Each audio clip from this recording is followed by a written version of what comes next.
Aba, magkano kayang price niyan, ha? Excited ako dyan. Ano dito? Walang pilitan po dito. No. Pwede po tayong hindi mag-deal. Ano? Kung babenta ko man, tubo ko ng 1,000.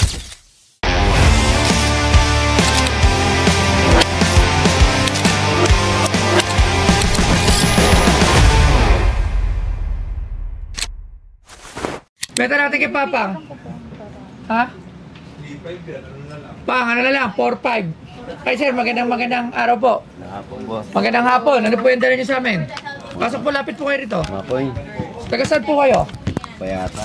Payata, so malapit lang. Dami mo kolektor po kayo? Hindi. Saan ako to? Galing sa kapitbahay namin.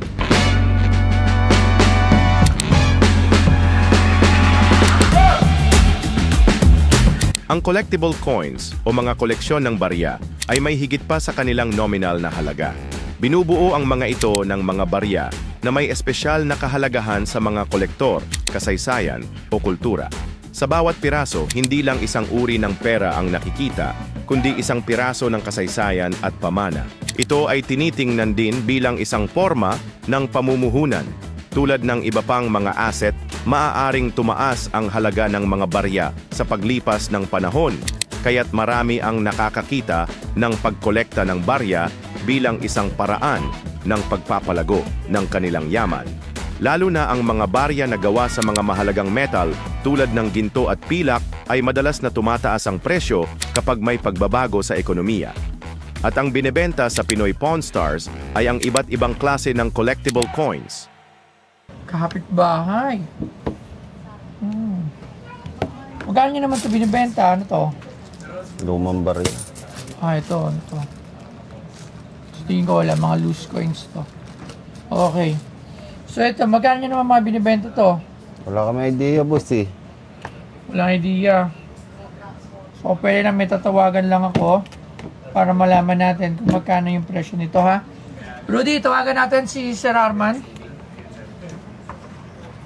1776, 1976 Liberty. $1.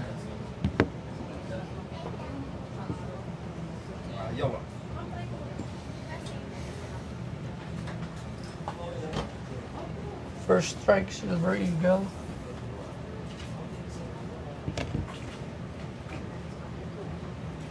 Ito sayang, oh. Improperly clean.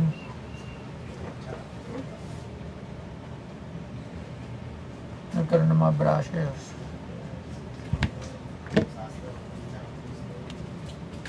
MS64, 1984. Meron ako niyan eh. 1984. Parang meron din ako nito. Ito siya. Alright. Oo. Ay. Ito. MS64. 1904. Sa'yo, mas luma. 1884. Oh.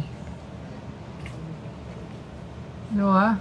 Mas luma yung sa'yo. 1884. Akin, 1904. Aba, magkano kayang price niyan, ha? Excited ako dyan. Tawagan lang natin yung ating expert. Si Angelo. Sige, tawagan lang ng tawagan. Okay. Ganun ka, sir. Yeah, kalma. Saan ko pa nga yung iba?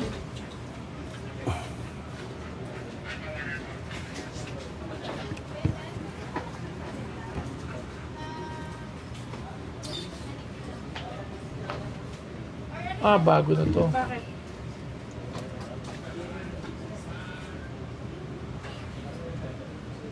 Kaya lang natin. Rudy, tawagan mo lang, ha? Kaya lang, short, kaya tawagan lang natin.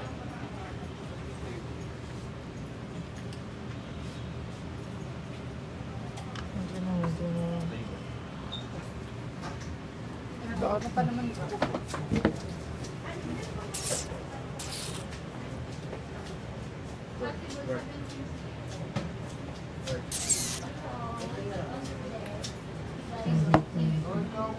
So, syempre, tinawagan natin ang ating expert na si Sir Arman Di Maranan. Sir Arman Di Maranan! Ang tagal mo sagutin! Hindi, joke lang. Ito, Sir Arman, meron tayong mga coins dito naka-slabs na. Ito, 1920 S 50C. Fine details, improperly clean. Magkano to? Yung ganyan mga may annotation tawag dyan eh. hindi siya straight grade, kagaya niyan, dated na ganyan, it's around 6,000 or 4,000 to 6,000 pesos. Etong gantong coins, 1920 S50C. Okay, sure tayo doon, alright? Antay lang nga. Pero calculator? Pero ng calcu? Tingnan lang natin. So, 4,000. Okay, etong MS64. The more than, ano date yan? 1884. Meron ako kamo. Meron ako tinaw 1904. Meron ganyan. 1884 na ganyan, 64, it's around 3,500 to 4,000. Ah, mura lang. Yung akin, yung nabili ko, magkano yun? Ganon din? Bili mo nun, nasa 4,000 eh. Alright. Sige. Ito naman isa.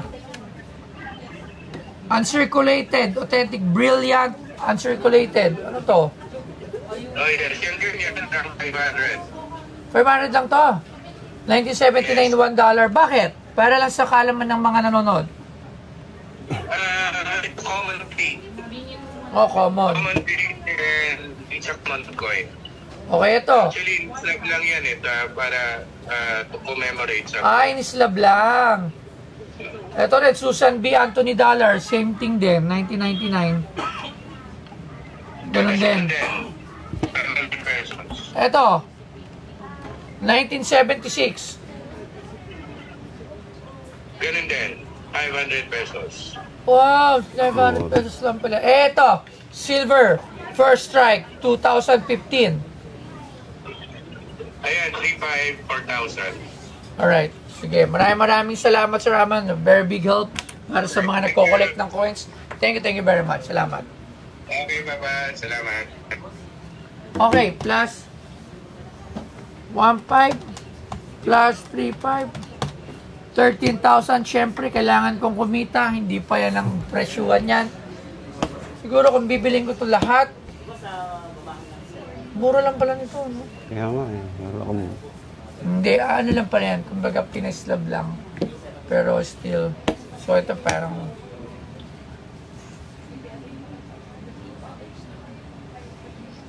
Pang-karera, pang-show, at sa lahat. Basta, Bomex lang, number 1.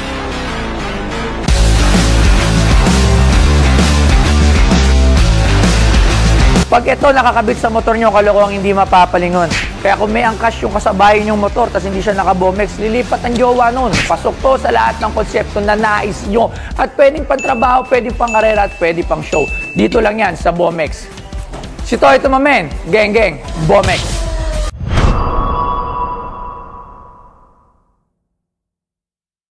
₱9,000. Ikaw? Lahat. 9,000? Papatak siya parang 3,000 isa. Kung babenta ko man ng 4,000, tubo ko ng 1,000. Ano dito? Walang pilitan po dito. Oo. Pwede po tayong hindi mag-deal. Ano? Pwede rin po tayong mag-deal. 10. Kaya?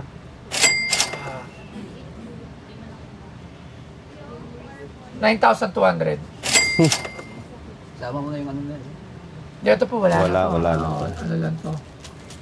Loose lang yan. Wala yan. Ito nga, naka-slab. Parang ganito rin yan. Pag pinay-slab mo to, Ganun yan. magiging 500. Kasi pinay-slab. 9,200.